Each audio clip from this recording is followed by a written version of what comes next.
अब देखिए, पंत को शब्द शिल्पी भी कहा जाता है और बहुत बड़े शिल्पी है पंत, इसमें कोई शक नहीं है। और जितनी सरलता से अपनी बात कहते, देखिए छायावाद की महादेवी की कविताएं भी बड़ी रहस्य से भरी पड़ी है। प्रसाद को समझना भी कठिन ही है। और निराला की कुछ कविताएं, राम की शक्ति पूजा जैसी कविता अगर आपको समझना है तो आपका दिमाग पूरा खप जाएगा अंदर।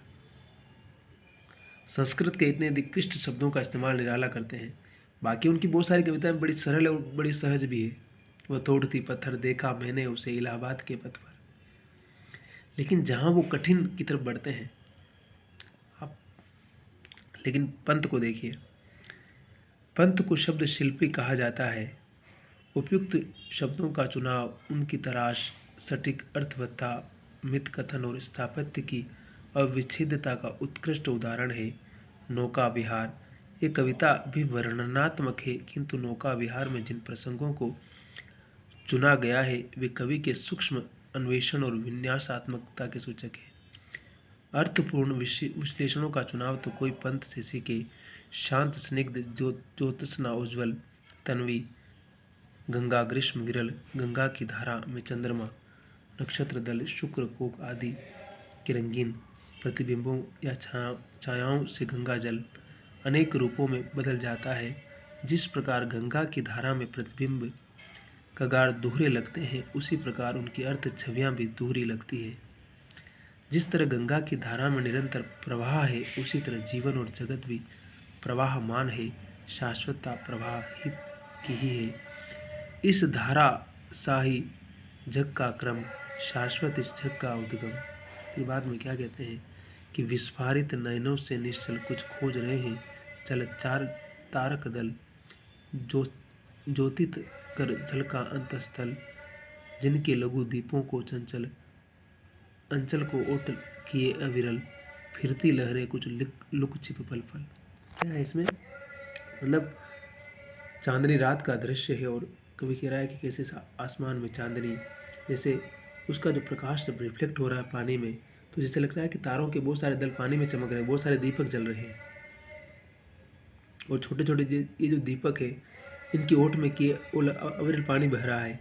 और फिरती लहरें लुक छिपल, और लहरें जैसे लगता है कि उन दियों की ओट में उनके पीछे छिप रही है, लुका छिपी खेल रही है। क्या कल्पना है पंत की। और कह रहे हैं कि इस धाराशाही जग का क्रम है। जिस प्रकार से नदी की धारा बह रही है, वैसे ही जीवन का क्रम भी चलता रहता है। और यही समझिए कि यही शाश्वत उद्गम है कि मतलब मनुष्य या जीवन का जो पूरा मानव सभ्यता का जो क्रम है, वो इसी क्रम में इसी लय में चल रहा है और इसी लय में चलता रहेगा।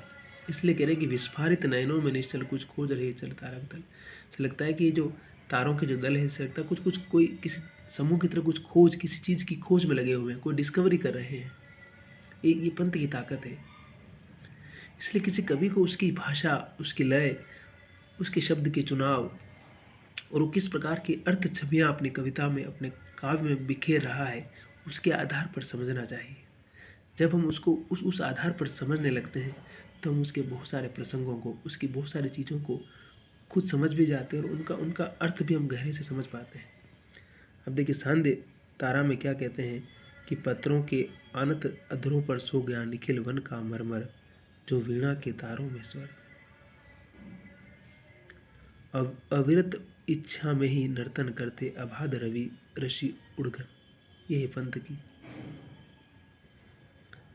और युगांत में वो किस प्रकार से छायावाद के अंत की घोषणा करते हैं कि द्रुत जरो जगत के जीर्ण पत्र हे, त्रस्त ध्वस्त हे शुष्क शीर्ण, हिमपात पीत मधुपात भीत, तुम भीत राग जड़ पुराचीन, जरे जाति का कुल वर्ण पर्ण धन, अंध नीड़ के रूढ़ नीति चल।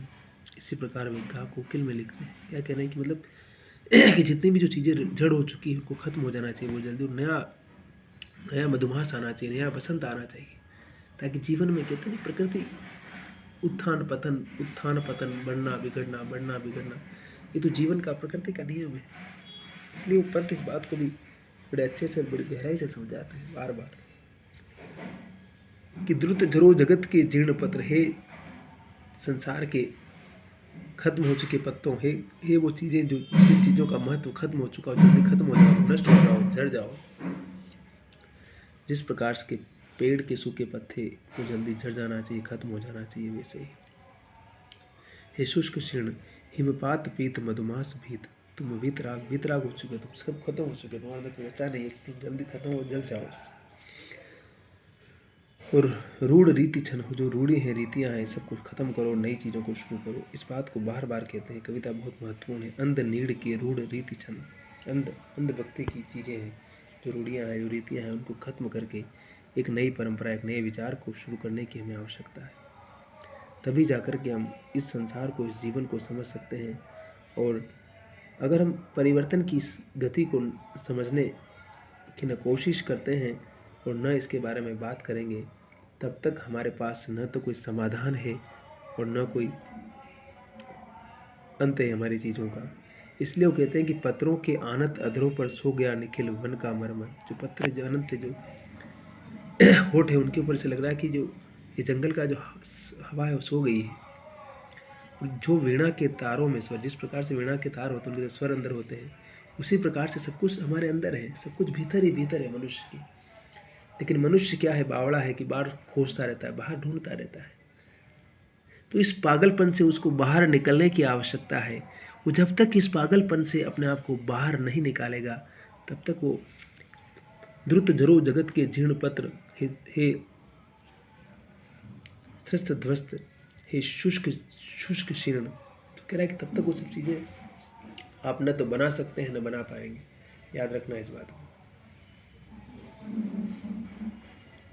यही बात है। तो हंसते रहिए, मुस्कुराते रहिए, मस्त रहिए, आबाद रहिए और खुश रहिए, और हर दिन का उपयोग कीजिए। और यही कहूँगा कि ज़िंदगी में निराशा को छोड़ करके आशावादी और उम्मीद के साथ जो कुछ करना चाहते हो उसके लिए आज से ही शुरुआत कर लीजिए। और नामुमकिन कुछ भी नहीं है। अगर हमने ठान लिया, अगर हमने डिसाइड कर लिया कि हमें ज़िंदगी में आगे बढ़ना है, हमें कुछ करना है, तो परिस्थितियाँ भी हम बदल सकते हैं, चीज़ों को भी हम बदल सकते हैं। और कुछ भी नया शुरू करने की कोई उम्र नहीं होती है। हमें ठान करके उस पर दृढ़ आस्था और दृढ़ विश्वास और दृढ़ प्रतिज्ञा और दृढ़ मेहनत के साथ आगे बढ़ने की आवश्यकता है। बाकी यूनिवर्स हमारे साथ है, सब चीज़ें हमारे साथ है और सब चीज़ें अनुकूल होने लगती है और हो जाती है, अगर हम आशावादी हैं, अगर हमारे अंदर उम्मीद बची हुई है। इसलिए पाश ने कहा ने कि सबसे खतरनाक होता है हमारे सपनों का मर जाना, सबसे खतरनाक होता है किसी प्रकार की तड़प का न होना। इसलिए सपने कभी नहीं मरने देना है, सपनों को हमेशा ज़िंदा रखना है और सपनों को पूरा करना है। और हैव ए ग्रेट डे। मुस्कुराते रहिए और मस्त रहिए और आगे बढ़ते रहिए।